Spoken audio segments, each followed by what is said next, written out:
When we imagine Star Wars, we usually picture awesome space battles, but sometimes the most effective military strategy doesn't actually involve firing any shots at all. Today, we're going to look at one of the most notorious and effective pressure tactics in the Star Wars galaxy. That's right, I'm talking about how blockades choke planets into submission. There are many infamous examples in canon and legends, from the Trade Federation's blockade of Naboo to the Imperial blockade of Lothal. But how exactly do blockades work? And why don't spaceships go around them? In this video, we'll answer these questions and analyze everything you need to know about blockades, including how to break them. Firstly, we need to understand what blockades are for and why they're so prevalent in the Star Wars galaxy. Basically, blockades occur when a stronger power wants to put extreme pressure on a weaker power.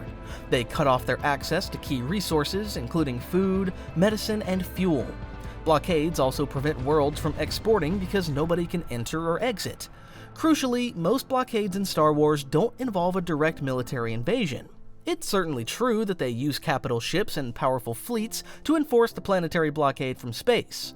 Ground invasions may eventually occur as a result of the response to the blockade, but usually the primary objective, like the Trade Federation's blockade of Naboo or the Separatist blockade of Ryloth, is to suffocate the planet's economy. Essentially, if successful, the blockaded planet will surrender without firing a shot. The difference between a blockade and a straight-up invasion is very important to understand. Blockades involve a military presence without firing weapons. Usually, the dominant power wants to avoid bloodshed or being dragged into a long and costly war. The perpetrator may even try to justify their actions as legitimate, as we see in The Phantom Menace. The Trade Federation claims its blockade is legal in the Galactic Senate. They are at loggerheads with the Republic over new tax reforms and frame their blockade as a trade dispute. Naboo is a perfect target because it's lightly defended and its people are accustomed to peace and an affluent lifestyle. The Trade Federation doesn't want a battle, but just to create a crisis that ends with them achieving their desired outcome. Pain and suffering may occur from supply shortages, but it's not the same as dropping bombs on cities. In the Clone Wars, we see the Separatists use a blockade very effectively against the Republic. They ruthlessly isolate resource-poor Ryloth, starving the Twi'lek population. It's so successful that it gives them the capability to go further and stage a ground invasion. Their primary objective is to drag the Republic into a battle that it doesn't want, and they succeed in this goal. Anakin Skywalker, Obi-Wan Kenobi, and Mace Windu are some of the powerful Jedi who led Republic forces in this theater. Strategically, Ryloth is not a significant world for the Republic, but on a symbolic level, they can't just abandon it to starve. Later, the Empire uses blockades for several reasons with mixed success. They enforce a blockade around Lothal because it sits on an important hyperspace lane. Lothal also contains many key minerals, including several that are significant for Grand Admiral Thrawn's TIE Defender program. In the Rebels TV show, the Imperials believe control of movement will control Lothal's population. They want to prevent resistance cells from coordinating with each other or arriving from off-world. It's also clear they want to set an example as they move forward with their domination of the galaxy. This doesn't work for several reasons, and later in this video, we'll look at how different Rebel cells break blockades. The Empire also blocks restricted systems like Dathomir and Scarif. Scarif is one of the most stringent blockades in galactic history because the world is central to the Death Star project. This is a different type of blockade because the Imperials completely control the planet. Instead of enforcing the blockade with a fleet in orbit, they built a deflector shield gate that prevents entry to the planet. Ships must drop out of hyperspace outside of the shield and request access. This is not completely foolproof, as we see in Rogue One, but it's almost the perfect way to control access to a world. The Empire also asserts pressure on Jedha in Rogue One because it wants to exploit the planet's kyber crystal resources. However, this time the blockade is more like a cordon because they want quiet control over the planet without attracting too much notice. It's worth noting that the Republic also uses blockades in canon. Usually these are counter-blockades during the Clone Wars to prevent the Separatists from bringing in reinforcements. This can even be humanitarian, like on Ryloth, because they were able to control the hyperspace lanes and bring in relief. Meanwhile, they also used a blockade as a form of military containment before the ground invasion of Umbara. The blockade of Naboo is definitely the most iconic on-screen canon example in Star Wars lore. This is the most standard type of blockade because the Trade Federation drops a powerful fleet with overwhelming firepower above their target. But how does this actually work?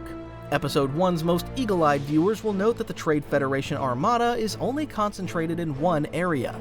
So the big question is, why doesn't everybody else just go around them? It probably won't surprise you, but it's not that simple. Conventional blockades don't surround a planet because they don't need to. Instead, they control hyperspace lanes and approach vectors. That's why we see the Trade Federation's fleet concentrated at a single point above Naboo. This is the most efficient way to blockade a world without overcommitting resources. Hyperspace lanes are crucial to intergalactic travel and trade. Everybody uses these established routes, from civilian passenger shuttles to the military. It's extremely dangerous to travel without using hyperspace lanes because it can go badly wrong. Doing this is an almost certain way to end up as a fireball after crashing into a star. Sometimes the most desperate pilots will risk blind micro-jumps like Han and Chewbacca in Solo, or George Cardas in the Legends novel Outbound Flight. However, this was only because their other choices were capture and death. The reality is that most space travelers will stick to hyperspace lanes because of the security they provide. This also makes it relatively straightforward for a large naval force to blockade a planet. They know that ships will emerge and make jumps along established hyperspace lanes and at known mass shadow save points. They must also travel along limited approach vectors that prevent collisions between spacecraft and reduce the risk of flying too close to the planet. A single planet may only have a couple of suitable approaches. It's not as simple as just pointing your ship toward the world and landing. A fleet can blockade a world by positioning its capital ships near trade lanes and hyperspace exits. We see this above Lothal, Naboo, and Ryloth in Rebels, the Clone Wars, and the Phantom Menace. These are all classic examples of conventional blockades with varying purposes. The Trade Federation's blockade of Naboo is the most iconic on-screen example. Newt Gunray knows that Naboo depends on off-world trade, so his fleet takes up positions near orbital insertion points and along major hyperspace approach vectors. Crucially, the Federation doesn't land any ground forces in the early stages of the blockade, nor do they block communications, as we see when Queen Padme Amidala speaks with Supreme Chancellor Valorum. The HoloNet is Republic infrastructure, so blocking or destroying major nodes would be an indisputable act of aggression. This allows them to claim they're not invading the planet, and gives them plausible deniability in the Galactic Senate. Gunray sends a covert droid force to the planet with the intention of pressuring Queen Padme Amidala into signing a treaty. However, the devious Neimoidian intended this phase of the blockade to remain a secret. That's also why he shoots down the Republic's diplomatic cruiser and tries to assassinate the Jedi mediators Qui-Gon Jinn and Obi-Wan Kenobi. In the case of Lothal and Rebels, the Empire used 3 powerful Imperial-class Star Destroyers to seal off entry to the world.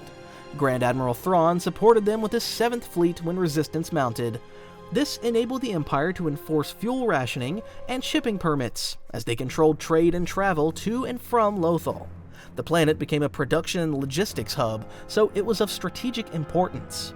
Eventually, it also became symbolically significant because of its emerging resistance. The Empire further enforced its blockade by landing ground forces to suppress dissent and to enforce law and order on its terms.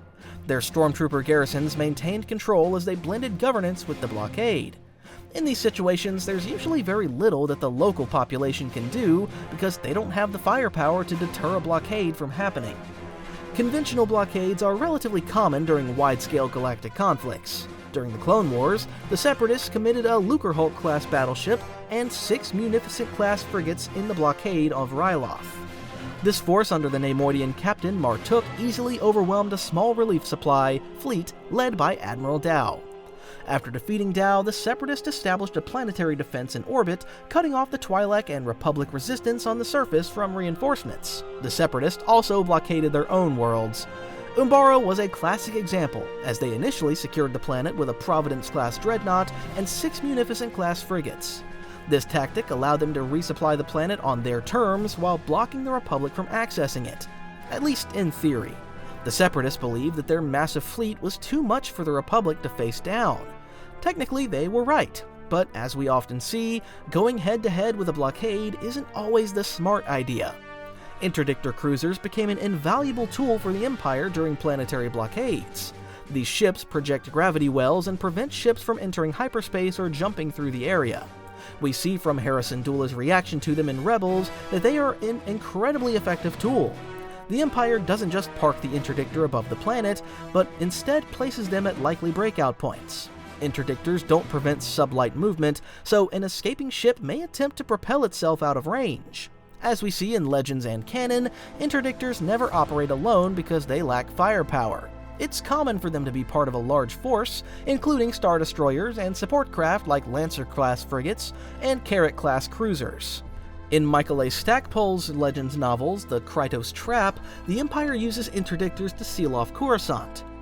Isanisard's Star Destroyers perform the actual coercion and enforcement, but the Interdictors effectively cast a net around the planet. Yes, this blockade has unique ambitions on the ground, but the space strategy is actually relatively conventional. Her goal isn't to occupy the planet initially. Instead, she wants to sow chaos by making Coruscant a closed system.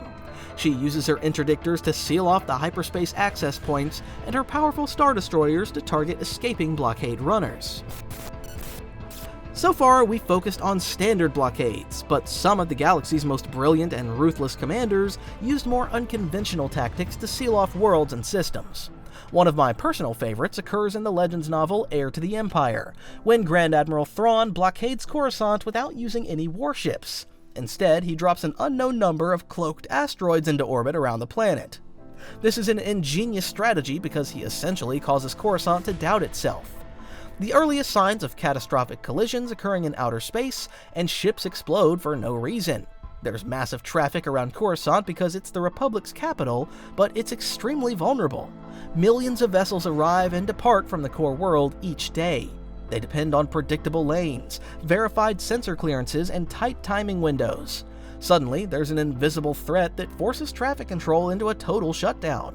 The Republic can't clear what it can't see. Thrawn's genius is that he weaponizes risk aversion. Coruscant's authorities are too afraid to risk lowering the planetary shield for civilian vessels, and this forces the planet into emergency rationing. Eventually, the Republic notices that the incidents occur along major approach corridors, and that they're likely to be cloaked asteroids because of their mass. However, even when they eventually lift their cordon, they're never entirely sure if they've found all of them. They remain in fear of a new shutdown, and traffic only resumes slowly. The beauty of Thrawn's subtle approach is that he forces the New Republic to blockade itself. Isanisard's blockade of Coruscant in the Krytos Trap is extremely different from Thrawn's.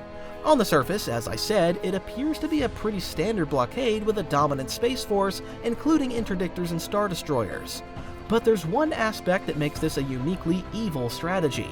Her space blockade puts Coruscant under extreme strain, but then she weaponizes this by unleashing the Krytos virus that only targets non-human species. The space blockade prevents medical supplies from reaching the planet or evacuees from fleeing. Panic and social tension explode, putting severe pressure on the New Republic as an institution. Isard is also capable of subtlety because she manipulates the new government's inexperience and wraps them up in bureaucracy. Ultimately, Rogue Squadron uncovers her plot, but not before she causes incredible damage and suffering. The main difference between Thrawn and Isard is that he wants complete control, whereas Iceheart is looking to cause a total collapse. Rogue One gives us another unique example of a blockade. This time, the Empire puts its own planet under blockade because of its extreme strategic value. Scarif is a beautiful, lush, tropical world that also happens to be home to a crucial Imperial data vault that holds the Death Star plans. Unsurprisingly, security is ridiculously tight, with a planetary deflector shield providing the backbone. This shield is always on, effectively creating a permanent blockade. Traffic is tightly regulated, with all access requiring precise timing, authorization codes, and clearance. The shield gate is the only entry point, so the Imperials have total control over access. Anyone dumb enough to try and get through without the codes would have to face the Imperial Star Destroyers and their TIE fighter squadrons sitting in orbit outside the gate. The Empire is capable of asserting such a total blockade because there's no civilian population. Dathomir and Geonosis provide further examples of the Empire restricting parts of space with unconventional blockades. These aren't pure blockades in the strictest sense of the definition, but they work the same way. The Empire blocks access to Geonosis because it is a weapons site that devolves into a contamination risk. They commit horrific genocide with only a sole survivor in canon called Click-Clack. The Geonosians definitely aren't the most lovable aliens in the galaxy, but their storyline in Rebels is truly devastating because it basically ends with the extinction of their species. The Empire maintains an active presence monitoring Geonosis, as we see when they intercept the Ghost as it approaches the planet. Saw Gerrera manages to operate there covertly, but this is not an open system. The Empire restricts navigation data and suppresses information about survivors, so it becomes a blockade by proxy. Dathomir is a different situation because the Empire chooses to isolate it rather than commit forces to occupy it.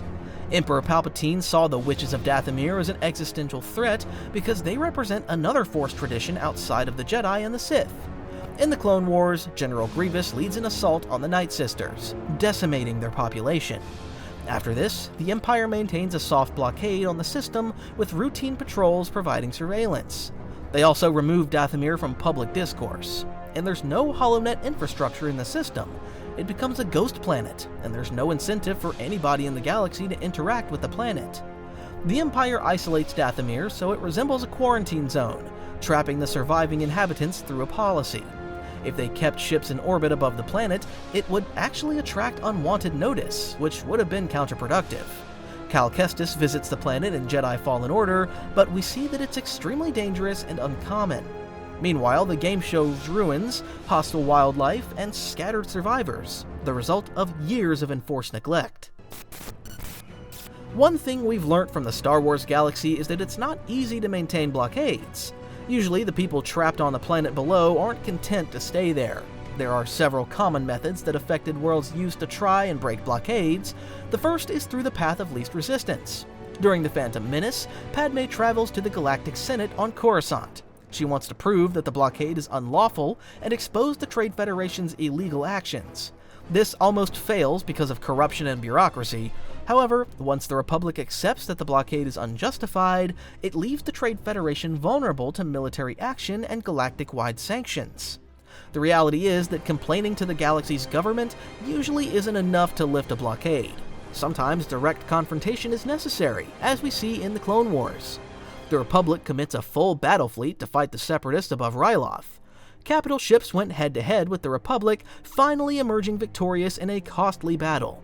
After they defeated the Separatist forces in space, they could land their ground troops to retake the planet. However, the Republic didn't always take this step because it had to weigh up the strategic value and symbolic performance of blockaded worlds. Sometimes they couldn't justify it. The Revenge of the Sith novelization also shows how the Republic broke a massive Separatist blockade above Coruscant through brute force. They also committed 2 Jedi to rescue Chancellor Palpatine and decapitate the command ship from within. Naboo also eventually uses firepower to break the Trade Federation's blockade. However, they don't do it in quite the same way, because their forces are much smaller. Instead, they target the Lucrehulk droid control ship. They recognize that by taking this out, the Federation's droid fleet will instantly collapse like a kill switch. This is much more efficient than trying to take on all the enemy ships at once. They use their N1 starfighters because they're fast enough to avoid enemy turbo lasers. Their pilots dash straight for the blockade, overwhelming reaction windows before the droid systems could adapt. Once inside the blockade, they converged on the control ship. Eventually, young Anakin Skywalker destroys the command ship from the inside with his missiles. Usually, blockaded worlds simply didn't have the resources or firepower to go head-to-head with the fleet above him. Instead of fighting, they'd attempt to break out using smaller, faster ships that get out of range of the enemy's capital ships before jumping to hyperspace. The Corellian CR-90 Corvette was so effective at this that it's also commonly referred to as a blockade runner. This simplest method was to go full burn toward the weakest gap. We see the Tantive 4 use this method in Rogue One. The Rebel Alliance also uses this tactic to escape from Hoth before the Empire can lock down the planet. It's not always perfect because the Rebels do lose ships in their escape, but the speed of their escape helps the majority survive. Rebel commanders like General Recan and Dodonna must weigh up acceptable losses when they order immediate evacuations. Running blockades is probably the most common way to break them. However, sneaking past them can work too. In the Legends novel Dark Tide, the New Republic must move personnel through Imperial Remnant and Yuuzhan Vog-controlled space. They also use a blockade runner, the Far Star. Instead of making a hot dash, the ship exits hyperspace far outside a patrol perimeter. It cut engines to near idle and deactivated all systems except for the essentials, including life support and nav computers. This meant it resembled floating debris, and none of the enemy forces picked up on it. The Rebel fleet uses a similar method to approach Scarif in Rogue One. It's not as cold as the Far Star's tactic, but it's in the same spirit. Their smaller ships hug debris and station clutter, while the larger Profundity and its escorts delay power spikes until they're finally ready to engage. Han does something similar to escape Hoth when the Falcon's hyperdrive fails. He daringly flies directly at the Executor's bridge before switching off all systems so the Imperials think he jumped to hyperspace. Instead, he hides in a garbage compactor attached to the Super Star Destroyer. Ground forces can also be crucial to breaking blockades. On Lothal, they build hidden launch facilities while providing fuel and repairs. This allows the rebels to keep attempting to break the blockade. During the Clone Wars, Republic forces used their commandos to capture power stations, command centers, and control planetary shield generators. They achieved this on several planets throughout the galactic conflict, including Onderon and Christophsis, with great effect. Rogue One sees one of the cleanest examples of breaking a blockade through espionage and sabotage. The rebels recognize that the only way onto Scarif is through the shield gate, so they disguise themselves as Imperials after securing access codes. They fly through the Imperial blockade above the planet and use the codes to gain landing permission. Then, they use their ground team to access the Citadel Tower to steal the Death Star plans. However, their success comes at a massive cost because the entire ground insertion team dies, including Cassian Andor and Jyn Erso. Even their supporting space fleet, led by Admiral Raddus, suffers catastrophic losses, but they're able to hold on long enough for the Tantive 4 to escape with the transmitted Death Star plans. Smugglers had a unique ability to slip past blockades in the Star Wars galaxy.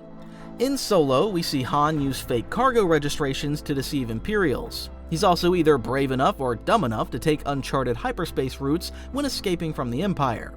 Han made the Kessel Run in less than 12 parsecs because he cut through the Akadis maelstrom. Meanwhile, throughout Legends, we see Talon Karrde's network use a more systemized approach. His ships have rotating legal registrations that make it almost impossible for blockade officers to identify them. Usually they simply wave through boring traffic unless it did something to provoke suspicion.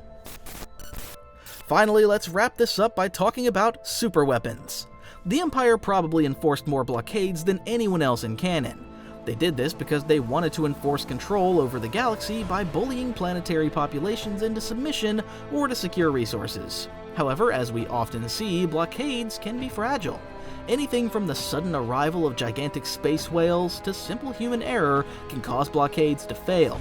Another issue was that they spread the Empire's forces thinly across the galaxy, creating more holes and pouring gasoline on the flames of rebellion. This is why Star Wars villains love superweapons so much. The Death Star was the Emperor's ruthless plan to completely remove the need for blockades. He believed that its presence would instantly force resisting planets into submission or face the prospect of being incinerated like Alderaan. Canon superweapons like the Death Stars, the First Order's Starkiller and Zeiston-class Star Destroyers, or the Sun Crusher and Darksaber in Legends, all have the same goal. Nobody's gonna fight back if their entire world faces instant destruction. Obviously, there are a few key flaws with this strategy. These battle systems require massive resources and a long time to build. They're vulnerable during construction and may contain key design flaws. The scale of these projects also makes it very difficult to keep them a secret. We see in Rogue One that very few people in the galaxy are even knowledgeable enough to construct them. Director Orson Krennic spends 15 years searching for Galen Erso because of his advanced energy research.